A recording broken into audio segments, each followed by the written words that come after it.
All right, welcome back to another week of Impulse Drum and Bugle Corps watch parties. This week we're doing 2013, the Crystal Celebration. Welcome if you're joining us for the first time. We have a lot of these up on our YouTube channel, so make sure to go check that out. We also have them on our actual Facebook channel as well. We have a fantastic panel put together. We're going to talk about the season beforehand. We're going to watch the show, and afterwards we're going to talk about that show. Some housekeeping items if you're watching.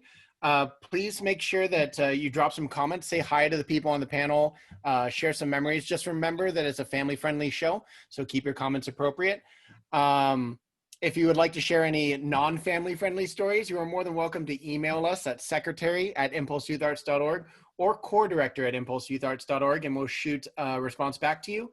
If you're watching this and you're an alumni of the coming years, so 14, 15, 16, 17, 18, or 19, and you want to be on the panel, please email us as well. We would love to have more and more people on these watch parties. The more the merrier, and it tends to be the more people there are, the more we have to talk about. So send us an email. We'd love to have you on. Also, if you know anyone right now that's feeling the loss of not having drum corps this last season and wants to get ready for the next drum corps season, as DCI has just announced that they're working real hard on a 2021 season, and you'd like to brush up your skills, we've started an online institution called the Impulse Institute. We have individual lessons in brass, music theory, conducting, percussion. We even have a teacher for woodwinds as well if you wish to brush up on your woodwind chops, or if you want to learn something new with no prerequisites or commitment to an entire semester. You can learn more about that at www.impulseyoutharts.org under the programs page and under the Institute. So now that all that's aside, let's start introducing our panel here. Let's start with Serica. Hi guys, my name is Serica Gomez. I marched Impulse Mellophone 2010, and then I did Color Guard from 2011 through 2014 and then 2016. And then I am currently working for a corporate office. I'm in accounting. Fantastic. Next up is Alex. All right. Hello, everybody. I'm Alex Bostelman. I marched Impulse in 2012 and I returned for 2013. I played bass one because it's bass one or bass none. No back issues here. Nowadays, I tech for two local high schools, Huntington Beach High School and Costa Mesa High School, and I'm also a credentialed history teacher. Fantastic. Next up is Patrick. Hey, I'm Patrick Ye. I marched Impulse in 2012 and 2013. Now I'm out in Kansas City pursuing a doctorate, and I'm teaching at the local high school and teaching private lessons. Thank you. Next is Will. Hello, everybody. My name is Will McTavish, and I marched in 2012 to 2014 on the snare drum. And I'm a digital advertising person now, so you know how that goes. Next is Robert. How you doing? I was a band dad during Will's high school years, and I graduated to being a corps dad. And my primary role that first year, I think, was getting Will to practices back and forth. That was 2012, and then I was involved in a lot of fundraising at that point. Let's see, 2014 through 2017, got involved in running the SoCal Classic, our home show, and then sometime in that time period, I became treasurer of the organization, and that's the role I fill today. Great, thank you. Next is my co-host here, Raphael. Hi, I'm Raphael. I marched Impulse from 2001 to 2005, which was so many weeks ago. Let's see, Euphonium 01, Contra 02 to 05. I came back and I teched Visual in 2018 and been on the board for since fall of 17, and I'm currently the secretary. Currently, I teach music in Duarte Unified. And last, my name's Aaron Zeilinger. I was a founding member in 99. I marched 01 through 03 as a mellophone player. I cooked 04, 05. I recruited in 2008, and I've been the core director since 2018. I also am the director of the Impulse Institute, and pretty much anything else they need me to do. I can't say how many hours I've spent building props, cleaning the semi, taking pictures, whatever they need. Speaking of which, alumni, we would love to have you get involved. We've got board positions open right now on our board of directors. We've had more and more alumni come and join us. It's been fantastic to have them get re-involved. So please join us. And also, since I see the great baseball caps behind Alex right now, if you're watching this as an alumni and you don't remember where your hat went, or over all the years of moving, it's gotten misplaced, we're doing a limited time remake of those hats for alumni, where you can have your years that you marched embroidered on the side and shipped directly to you. If you'd like to learn more about that, go to our Facebook page for the Impulse Drum and Bugle Corps alumni and check out the order form that's on there. So after all of that, Raphael, we'd love to see get started. Yeah, or I will add, if you have your hats like Alex, but want to get your ears on the side, you can order one as well. Anyways, here's the first question to all our first year vets, and we'll go on the order so you guys on the screen. What brought you back to Impulse this year? You know, you guys were rookies last year. What brought you back? Let's start with Patrick. Yeah. So the first year was super fun. It was my first year with drum corps at all. I'd never seen drum corps until I joined Impulse at that point. And so it was super fun. I really enjoyed being on the field, marching and playing at a higher level than I was with like a high school marching band. And I wanted to keep going. I wanted to keep it getting better. And that was the place to do it. Alex? Okay, so similar to Patrick, you know, the 2012 was pretty fun. I decided, hey, why not do it again? I know that the second year will always be better just because, you know, okay, well, now I have an understanding of the ropes. So I figured, hey, it'll be fun. And, you know, we had a great baseline that year, and most of us came back, I think, except for Roman. We had a new base 5, but we were a pretty cool baseline. So I figured, you know, running up in 4s. And it was just really great to be in a group that all wanted to be there, because, you know, we all had that high school experience where, you know, there were the guys that were like, yeah, band, and then there was the people who just wanted to get out of PE. So it was nice to have a group that was really into it. And Will. Yeah, I mean, to me, it was kind of like a no-brainer. I made so many great friends the year before. I enjoyed being there, and I loved playing drums with people that were pretty good. So I thought, hey, why not just, you know, go back, march another season Impulse and see where it takes me. And I had that same exact thought process in 2014. So, you know, once you kind of start, you can't really stop. So that's why you got to love Impulse. What a perfect phrase. Once you start, you just can't stop. That's sort of drum corps in general. We all get done with the season and go, what are we doing? Oh, wait, when's the next season coming? Oh, man, I'm done. So when's the next finals? I need to watch things now. Where do I get them? I've always told people it's marching band addiction once you get into drum corps. It's just always there. Next question is going to go to Will and Patrick. What do you remember about the concept of this show? And let's start with Will. Yeah, that's a great question.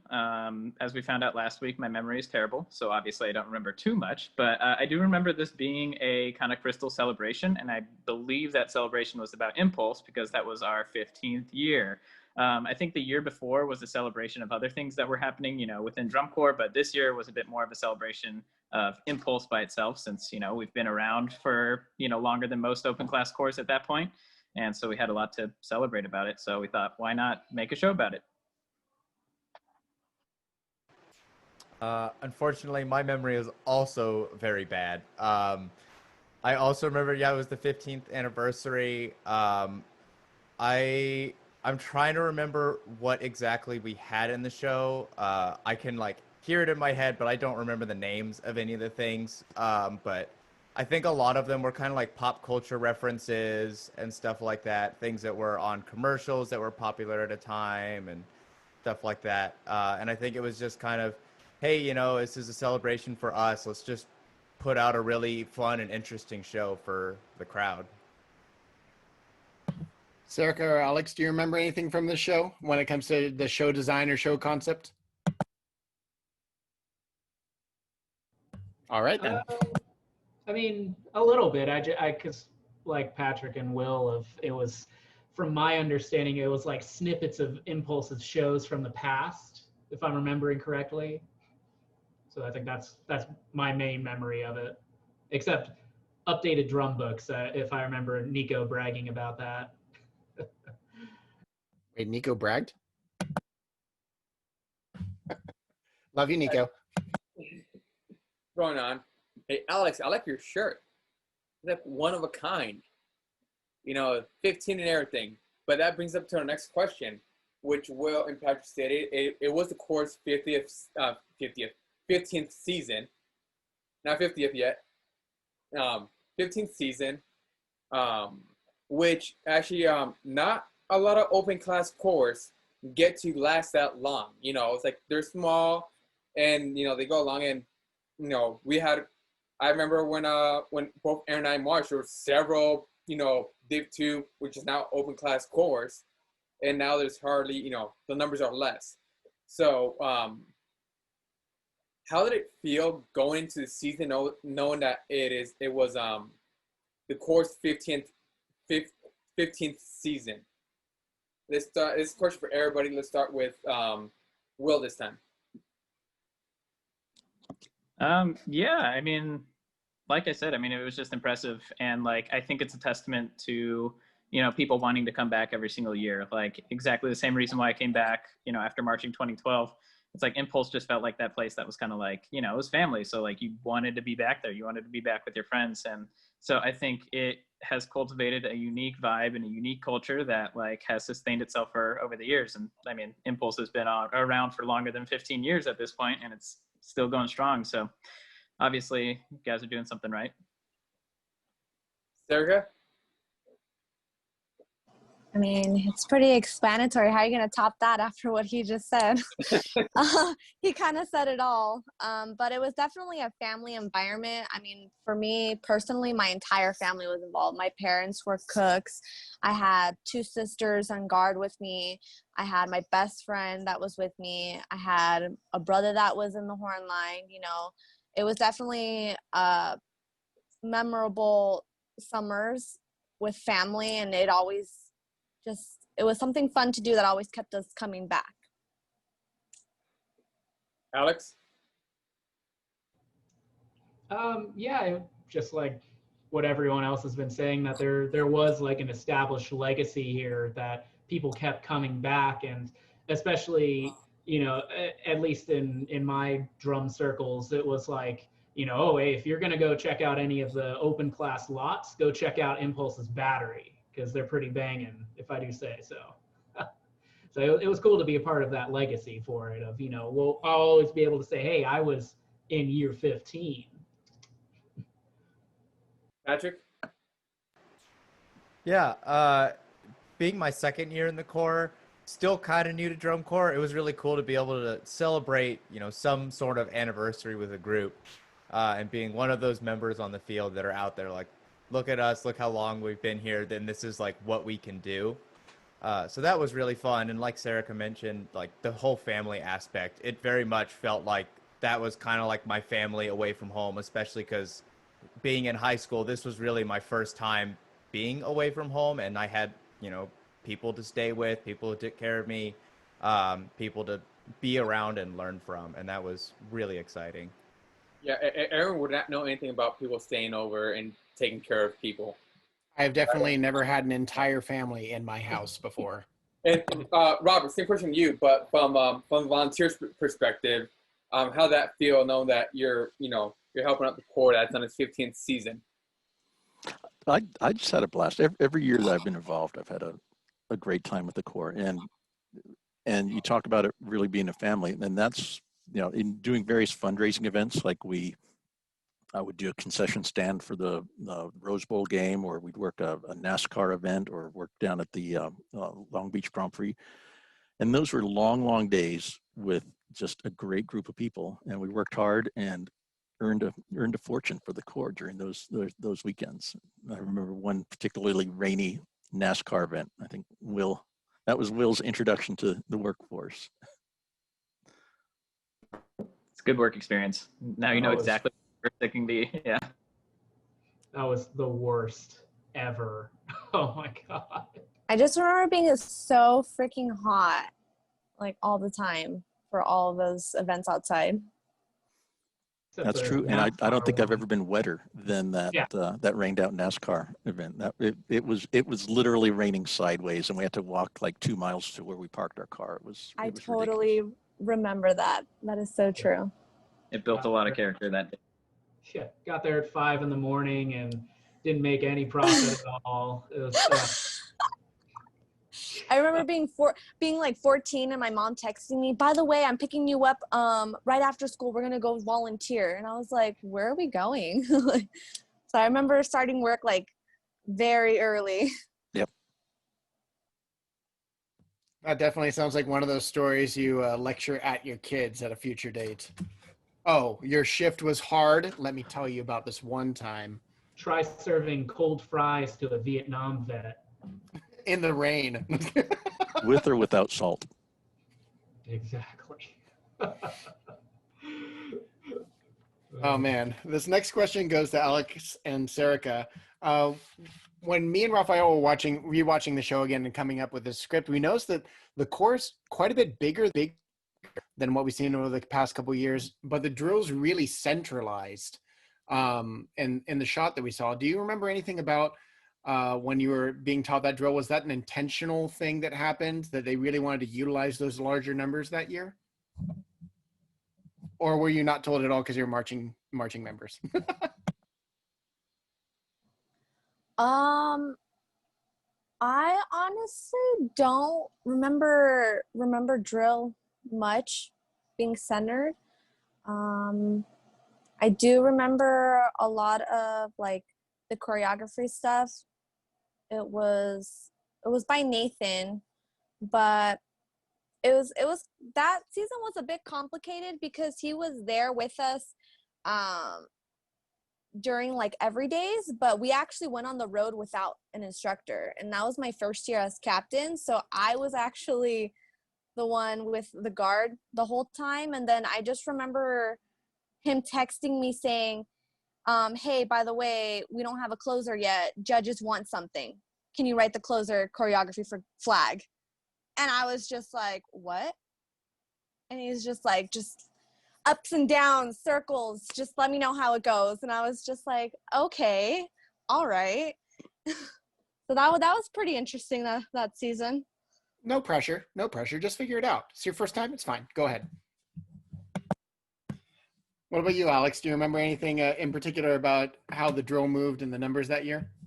Well, I know because Vince, who did the drill, also works at Huntington now, where I work at too. And I think I remember him saying how it was to make the core look bigger, even though it was bigger. But I don't remember hearing any particulars about it. I know we had a pretty big battery again because, best section, let's be honest here, guys.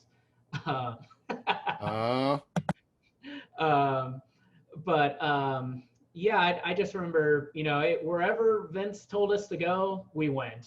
Or if he said, hey, Nico, figure something out there, we went wherever Nico told us to go. So that's all I remember. Sounds about right. All right. Patrick, so we see that in the show, there was like two feature. It's like starts to closer. Now, as a two player, I know that rarely happens. So how was that like? And I believe last week you mentioned you were section leader for this year. So how did that feel? Make sure the tubas, had that down, Yeah, so that was a really fun little thing. It wasn't technically difficult. It was a pretty simple tuba solo, but it was kind of like a little bit of a gag. We had the ba da ba da ba da ba da, and we would like walk slowly in between, like during rests, and then play, and then move, and then play, and then move. And it was this whole kind of gag with just the tuba section in a little triangle moving across the field. And it ended with one person playing like the very end of it very, very slowly. And everybody kind of waited. And then we moved on from there. So it was just like a really fun, silly kind of moment that just the tuba section got to do. That's great. Yeah, that was definitely fun to hear. And I'm sure Raphael can attest, as being a tuba player, how few times in any sort of marching show that they're like, you know what we need right now? A tuba solo. Yeah. Well, luckily when I was marching, you know, your dad wrote the drill and he was the tuba player too, so he liked to give us features. Well, not drill. That's true. Next one's going to be for Sarika and Will. As stated before, the numbers of the corps overall looked bigger. What do you think contributed to the growth that particular year over the previous year in 2012? Let's start with Sarika and then Will. I think it had a lot to do with just people actually being more involved with recruiting. We had a lot of people from the previous year. We had some people come back, and then I know Nathan did a lot on his end and did recruiting, and then I brought in like 2 people. So I think it was just like everybody contributing all together. That definitely helped. Yeah, on that same note, I would say it was peer pressure. Everyone just enjoyed 2012. I, for one, pulled in my friend Sean Kohler, who actually taught this past year. And, you know, he decided to play rack for Impulse in 2013. And, that only grew exponentially the next year when like 7 people from my high school ended up joining Impulse. So, yeah, ultimately, I think it's mainly peer pressure and, you know, friends pulling in people and, you know, basically kidnapping them to march Impulse. That seems to be how we get our members. I think also staff would say like, oh, bring in a member and I'll knock off like $100 from your fees, like stuff, little things like that, you know, encourage people to actually get people to come. Wow, you only need like what, 18 people, and that's a whole tour fee right there. And I think the other thing too was that Impulse was so welcoming that if you had never played your instrument before, we were willing to teach you how to play it.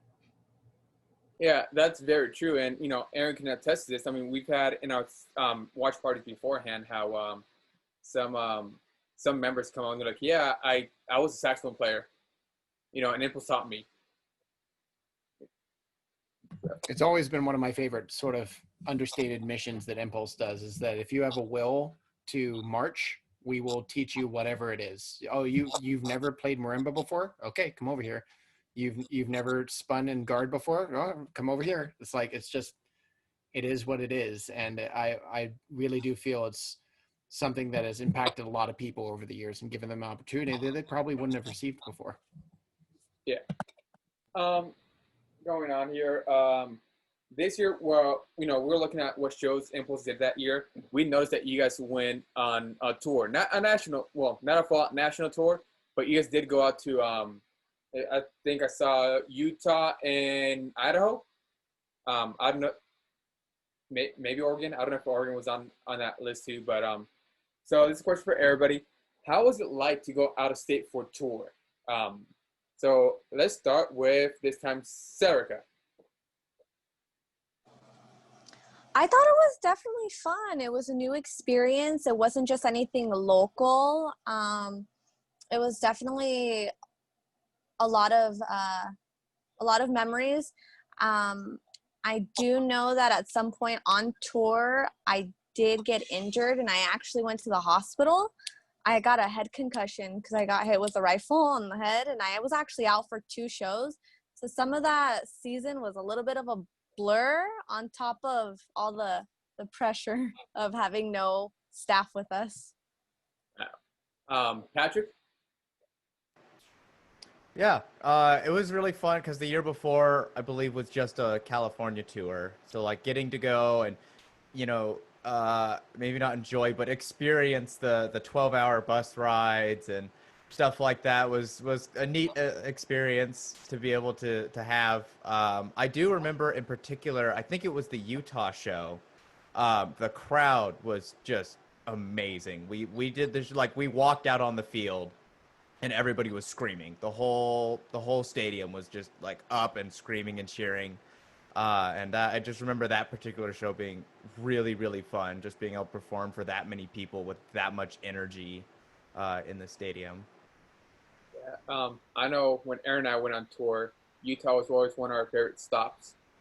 The people over there were always amazing. Alex. Yeah, it was really great.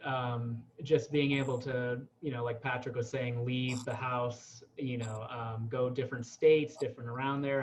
I was writing down some memories here, like the complexities of going to a state with a different time zone. Like our truck driver was something like an hour or two late one day when we were all just hanging out at the hotel. Like, well, okay, maybe we'll perform today, maybe we won't. Who knows?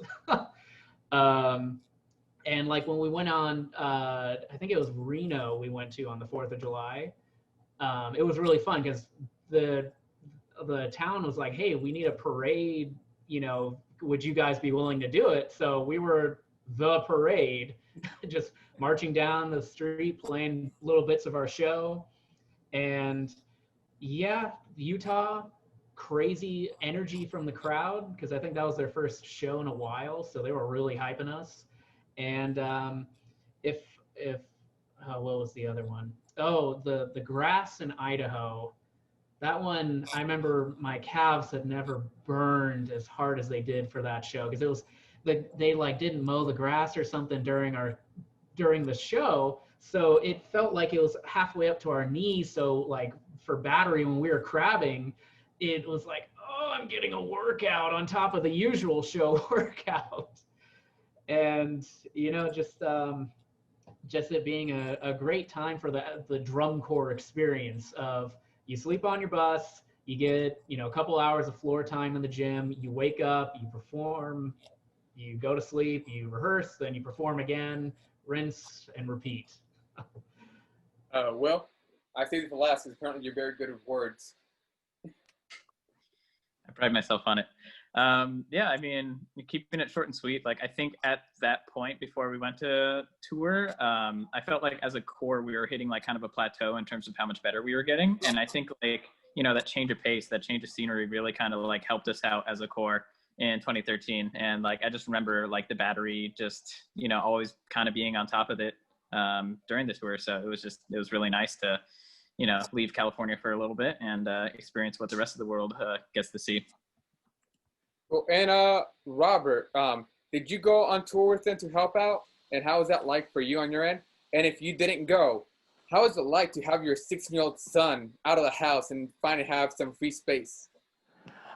I did not go on tour this year, but I did live vicariously through pictures that parents would post on the internet, and you find any little bits of information. You'd read show reviews on Drum Corps Planet and things. Yeah, you'd find what you could of the trip, and that's how I kept track of what was going on. But I thought, yeah, what a huge positive experience it was. Yeah, for kids and young adults this age to go off and do a tour like this.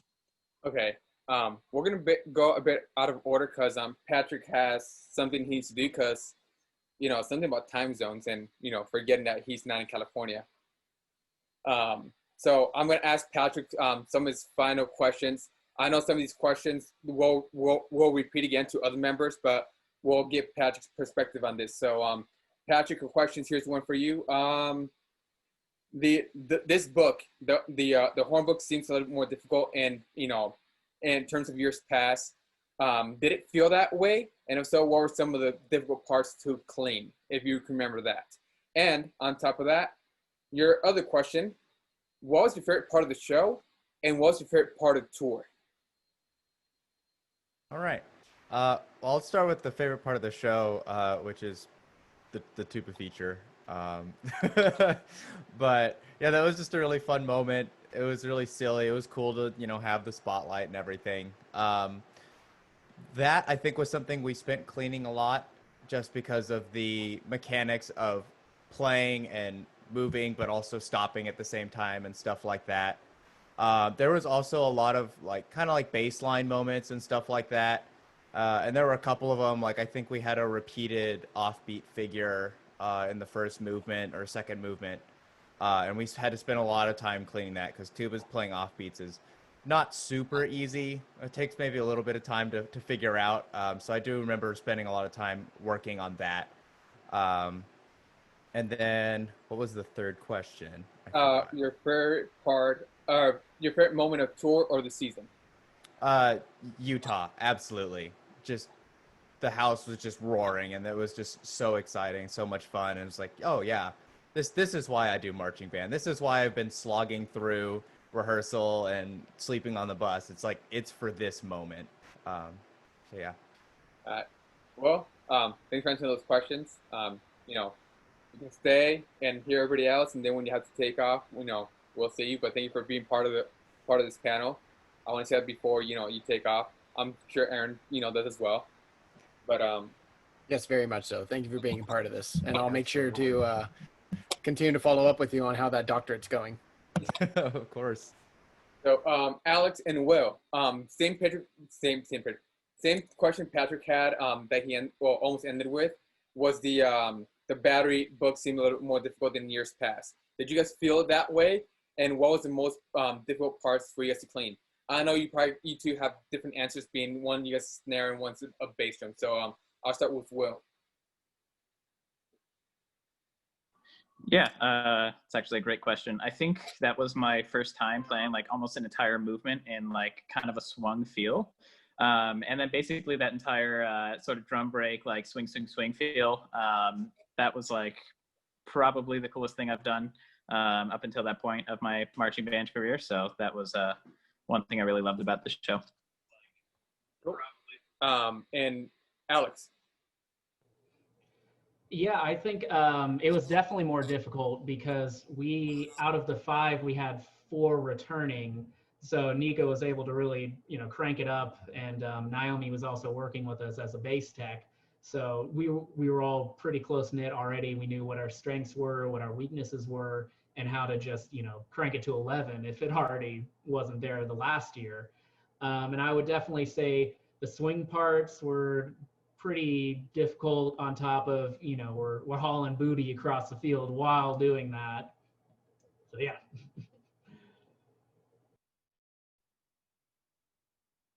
Next question goes to Serica. We were talking about the differences of size in the color guard. How many returners came back this year, and how did the difference in size between these 2 years affect the dynamic of how you guys worked together, or maybe what went on with the guard? This year we probably had maybe like 12 of us, maybe about 12 or 13. I would say the biggest difference this year was that we had some returners, but everybody that was new already knew like majority of the people on the team. So it wasn't hard for us to click or bond or anything like that. Everybody actually got along extremely well, and the dynamic was a good environment, honestly, this year.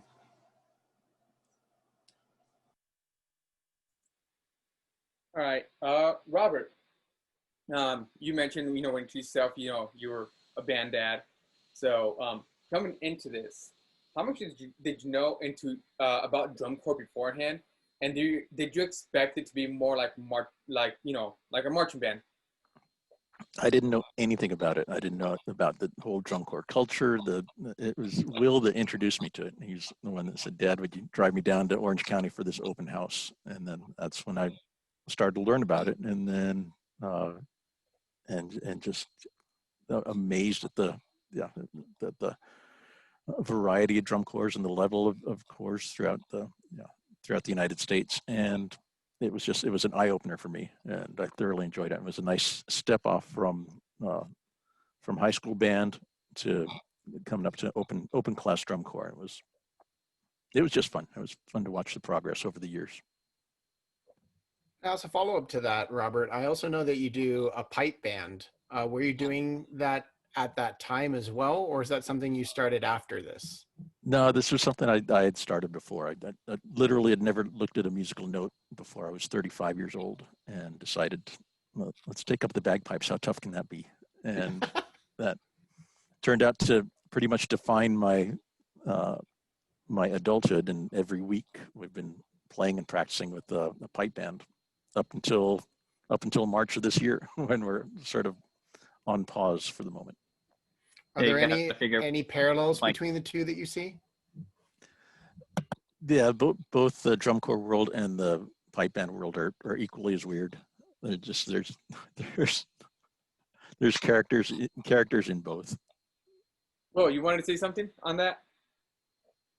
Yeah, I was saying with the last name like McTavish, you kind of have to be in a bagpipe band, or else it's kind of like a sin. So it's like a birthright. You're McTavish. Here's your bagpipe. Exactly. Or a drum? Yep. Well, thank you so much for sharing. We're actually going to be jumping into the show here. If you're just tuning in, this is the Impulse Drum and Bugle Corps Watch Party for the year 2013, a crystal celebration. This was the year Impulse celebrated their 15th year of marching and delivering our unique brand of entertainment to the drum corps world. Please drop your comments here or your reminiscence. And if you want to see our past watch parties, we've been uploading them to our YouTube channel. If you search for Impulse Drum and Bugle Corps and find our channel on there, we've got not only the watch parties, but also we edit it so we put in a clean copy of the show, so it's not streamed and not broken up, right there for you to watch. So go check that out at our YouTube channel. Without further ado, enjoy 2013.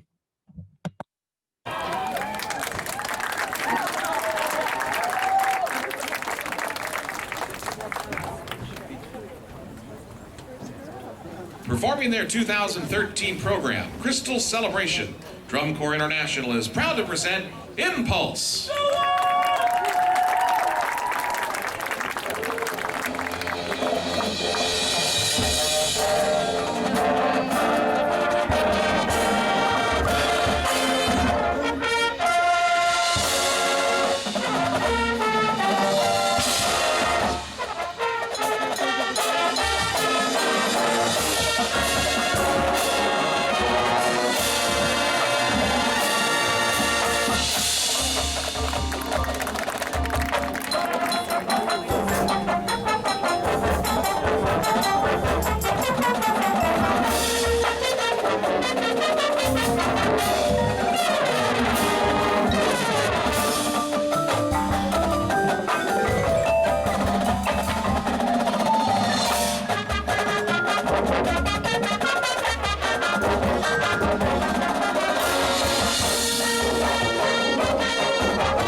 By the way, it's not in the video, but did you guys troop to stance like in years past? Yeah, we did. That's usually when we do X Factor. Yep.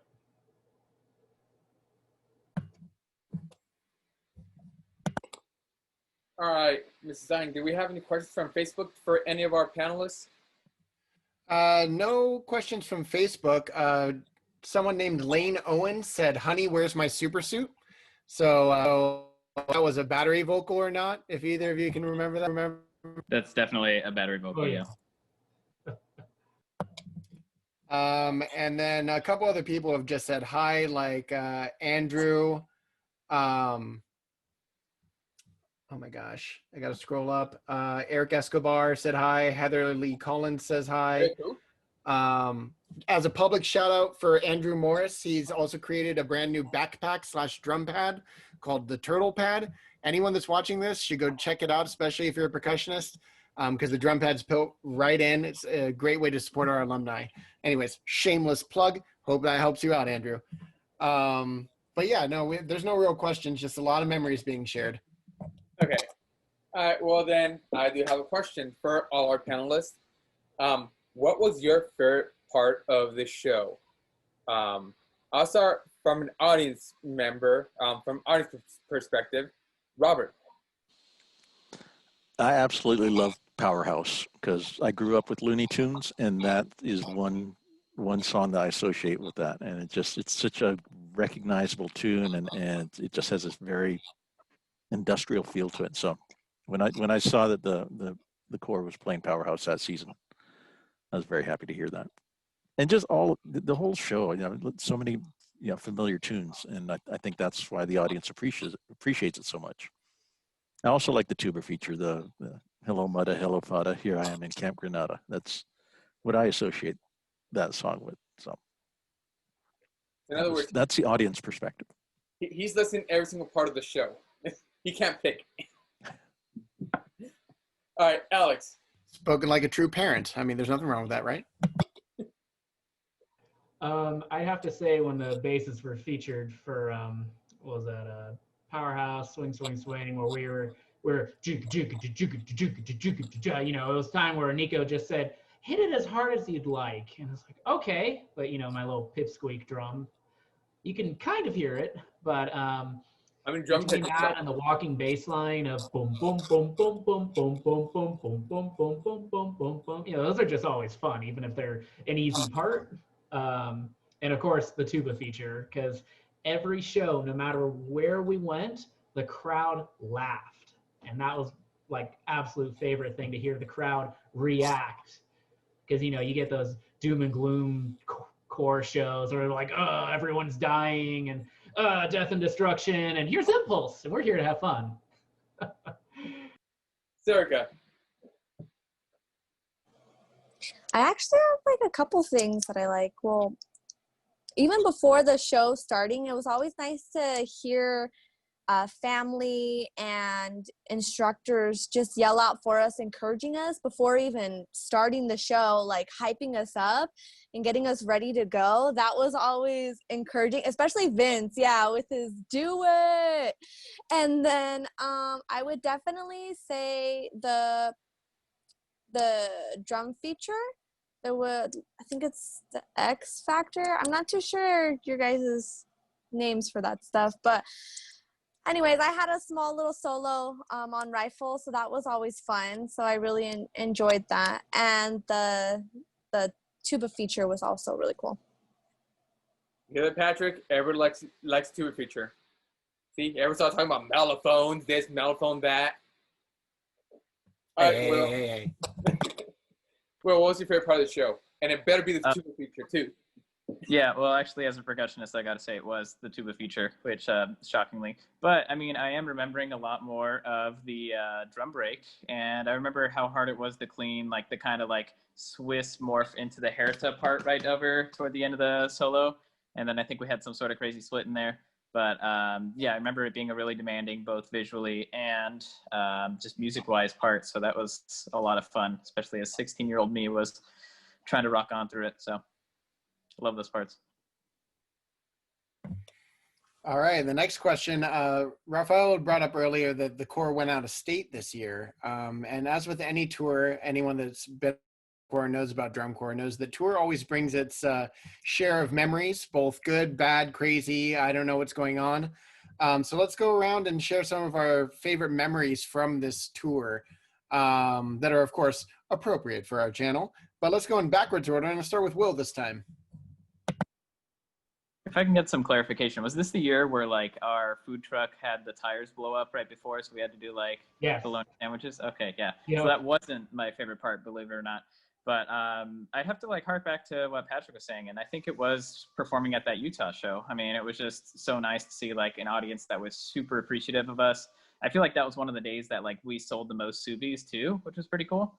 But yeah, it was that Utah show. Like the audience energy was just so different, and something that I hadn't experienced prior to that moment. So it was really nice. Serica. I would say the 4th of July parade was probably super fun. And the Utah show was super fun too. It was definitely memorable, feeling the flags hit the grass. Did you guys do 4th of July in Huntington Beach that year, or did you do it in Palisades, or did you do both? No, we didn't do Huntington Beach that year. Aaron, I believe It they was were about- on state. We were on the road. Oh, you were on the road that year. Yeah. Okay. Alex, how about you? Favorite moment from tour? Well, I mean, the worst part of going last is everyone's already said it. Well,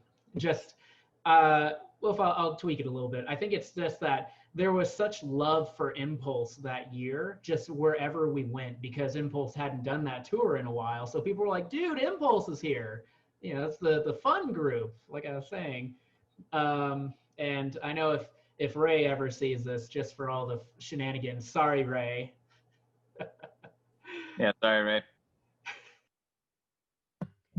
And Robert, I know you didn't go on full tour, but maybe your favorite moment volunteering that season, or was it the NASCAR rainout? Will says no. No, it was not NASCAR. It probably was.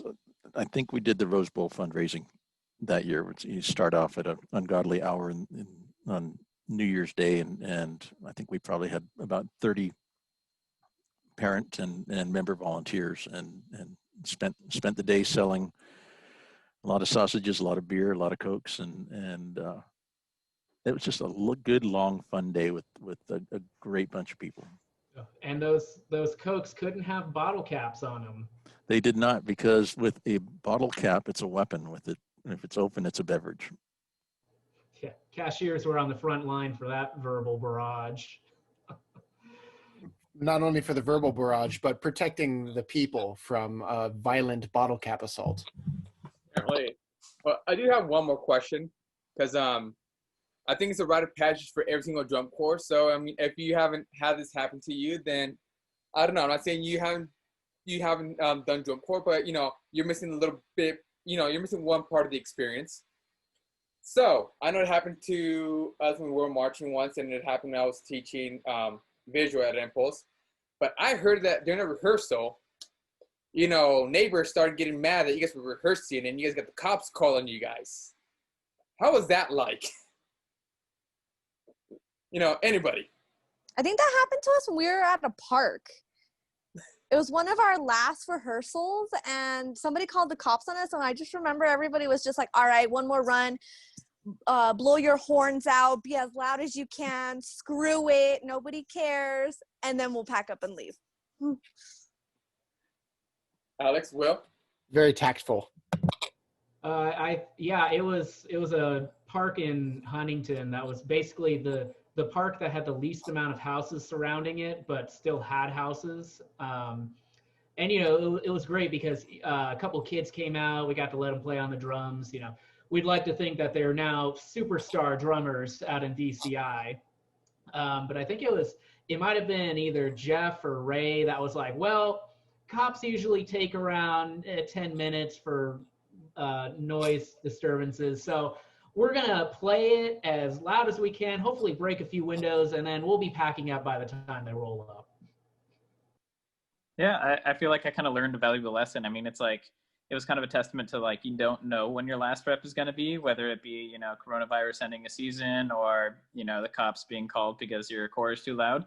So, I mean, I think after that moment, I started to, you know, kind of embody that of like, well, I better try my best all the time because I never know when someone's going to call the cops on me or something. So Yep. That was something that, as always, I've always told my marching bands is that treat every run like it's your last. That because the one thing I always disliked as a teacher is getting to the show and thinking I'm going to roll the dice on what group hits the field. So I was like, if you guys just rehearse, if you perform every single time, then we have some predictability. We can fix that. But at least it was, I mean, I got to say, having the cops calling you is probably better than having all the sprinklers get turned on you, or having a lightning storm end it, or tornado warning, or I'm sure hundreds of other things that have happened on the field. And I'm sure people will share. In fact, Heather was just sharing that she remembers her buses breaking down in Vegas. So there's hundreds of things that interfere with it. Food trucks breaking down, not having sandwiches. It's just, when you take a bunch of kids on the road, there tends to be things that happen, but looking back, it's definitely things that I wouldn't have changed, because those memories stick with me. Even the ones where at that time I was like, this is the worst. But then afterwards, I'm like, you know what? It wasn't that bad. I mean, Well, we've reached the end of our watch party, unless anyone else has some other memories you want to share real quick. Okay, we reached the end of our watch party for the 2013 year. Next Saturday at 6 o'clock, we'll be doing the 2014 year. If you are a member that year and you'd like to be on this panel, please email us. I have the email in the comments here on the YouTube channel. Well, not YouTube, on Facebook. And check out our YouTube channel that has all of our previous watch parties. We are continuously uploading them as we get the clean copies of the show put into the watch party, so you can watch it uninterrupted, not having to watch a stream of a stream of a stream. So check that out on our page, and thank you all very much for tuning in.